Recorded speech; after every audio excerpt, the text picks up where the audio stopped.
Yo, Poison Ivy reacts back in the cut today because we have another reaction video today. We got the man Jimmy High Roller. We have Jimmy High Roller. They should have never let this happen. Who knows what he's talking about? Let's check it out. You want to see something interesting?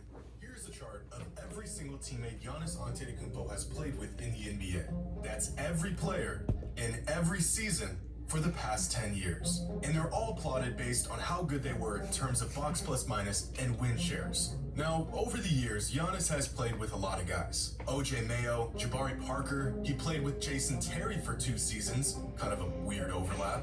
But his best teammates have all came in the last few seasons. Brook Lopez, Eric Bledsoe, Chris Middleton, Drew Holiday. There's some good seasons in here by some good players, and Giannis has made the most of it. And then there's his new teammate. Hey, he has. Damian Lillard, who will easily be the best player he's ever played with. True. The NBA's got a new super team, and right now, they're the favorites to win it all. My first pick gonna be Damian Lillard.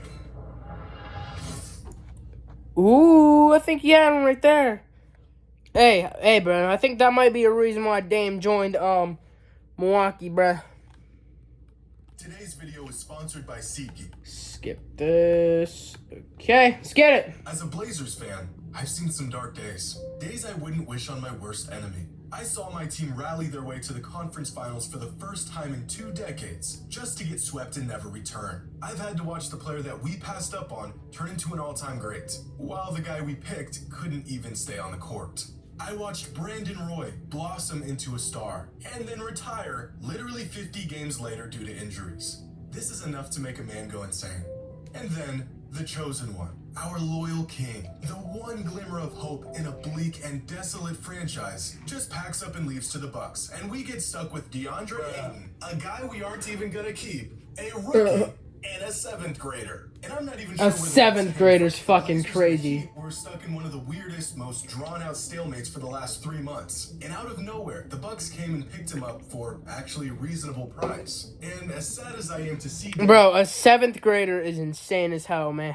A fucking 7th grader. Jimmy High Roller, man. I'm happy for the guy. Despite everything he's given to the Blazers, the organization never... Dude, I mean, Dame Dollar Lillard, bro. Dude, during last season, bro, it's crazy how I'm reacting to this, man, almost a year after he uploaded this, just to kind of, like, go back and see what Dame did for Milwaukee. Bro, he went off this past playoffs, bro.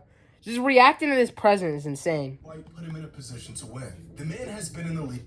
Oh, my fucking God, man.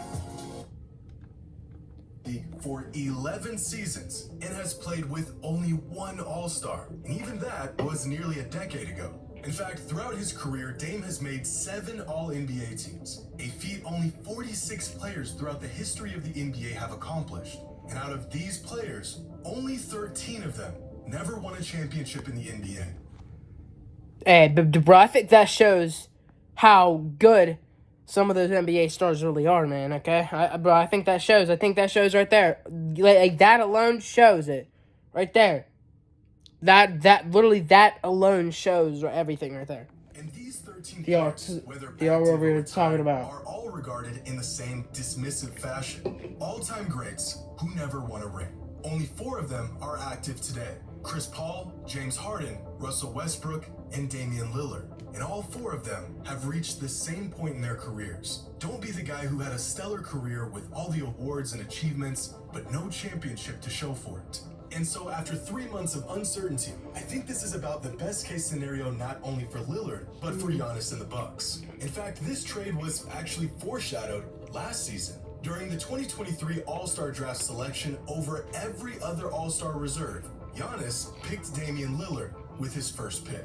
Back in 2022, Dame was asked who he would play with if he could choose any active player. His answer was Giannis. Fast forward 18 months, and they both got their wish. So now that he's on the Bucks, and they both got a teammate that far exceeds anyone else they've ever played with, how good is this duo, actually? We've seen... Obviously, it's amazing, because it's funny, like, how I'm literally, this video was uploaded almost a year ago, and I'm reacting to fucking September 16th, 2024. And this shit was uploaded October 1st, 2023.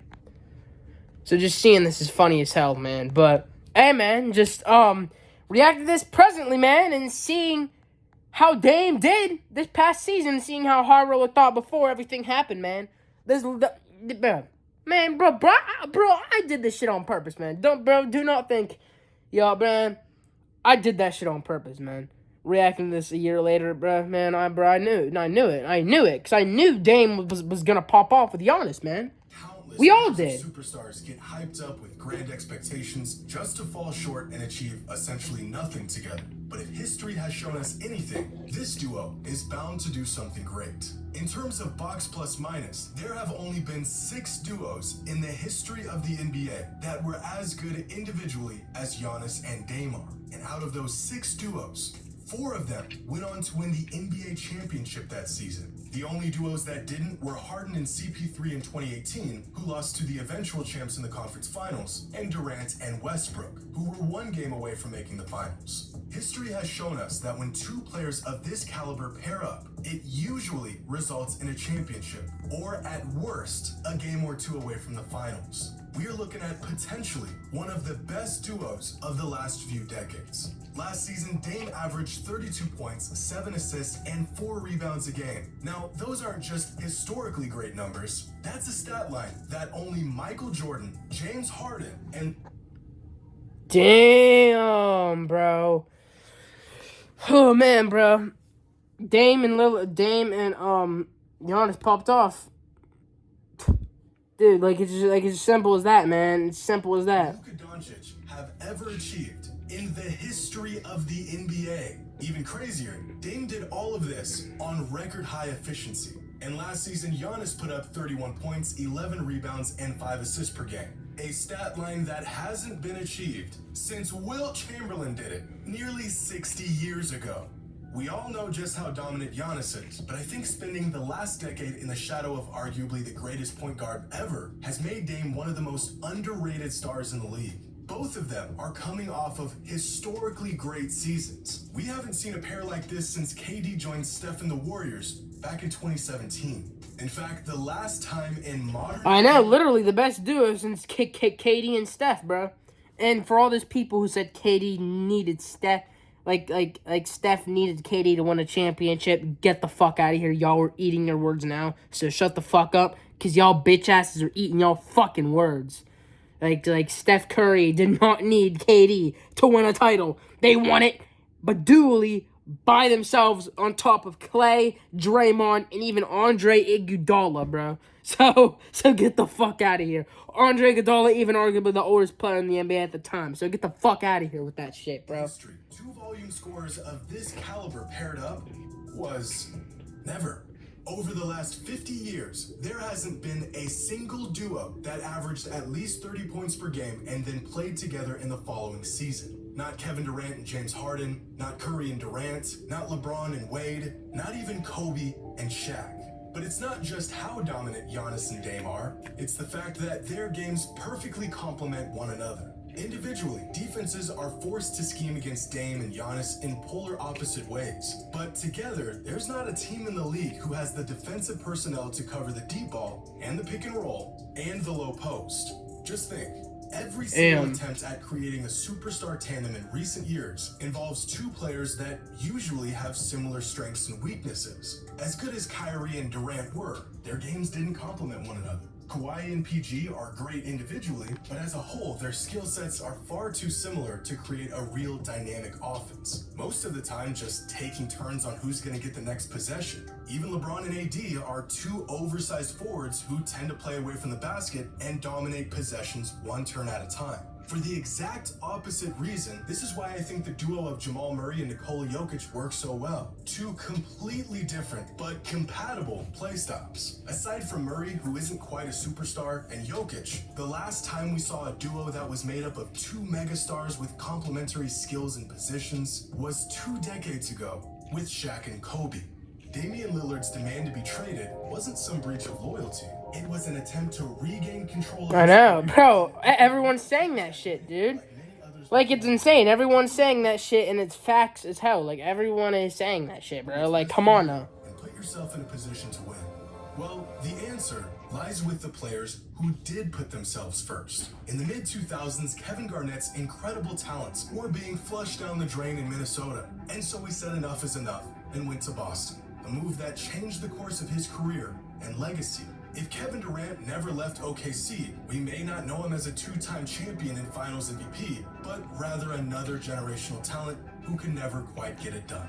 Even LeBron James all made the decision to leave the franchise that drafted them for an organization that actually gave them a chance at winning a title. Because loyalty and fans and accolades aside, above all, every player wants to lift that trophy above their head and be crowned a champion. Something that was never gonna happen with Dame and Portland.